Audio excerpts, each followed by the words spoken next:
বোলপুর লোকসভা কেন্দ্রের অন্তর্গত পূর্ব বর্ধমানের মঙ্গলকোটে তৃণমূলের সর্বভারতীয় সাধারণ সম্পাদক অভিষেক বন্দ্যোপাধ্যায় জনসভা করছেন। সেখান থেকে সরাসরি অভিষেক বন্দ্যোপাধ্যায় প্রধানমন্ত্রীকে সাম্প্রদায়িক বিষ বপন করছেন বলে অভিযোগ করেন। বিজেপি ভোট চাইতে এলে জনগণকে 4টি প্রশ্ন করার অনুরোধ করলেন তিনি। আবাস যোজনায় কত টাকা তা নিয়ে শ্বেতপত্র প্রকাশ করছেন না কেন? লক্ষ্মীর ভান্ডার বন্ধ করে দেওয়া নিয়ে বিজেপির অবস্থান কি? কেন ভোটের টিকিট পেলেন যৌন নিগ্রহ অভিযুক্ত ব্রিজভূষণ সিং এর ছেলে?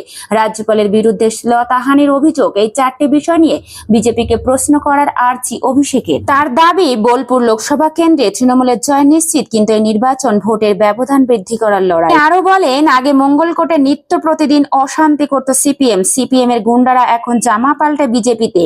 মঙ্গলকোটের সভা থেকে অভিষেক বলেন, ঐতিহাসিক দিন 13ই মে বোলপুরের ভোট। 2011 সালে ওই দিনে রাজ্যে তৃণমূল সরকার প্রতিষ্ঠিত হয়েছিল। ওই দিন সকাল সকাল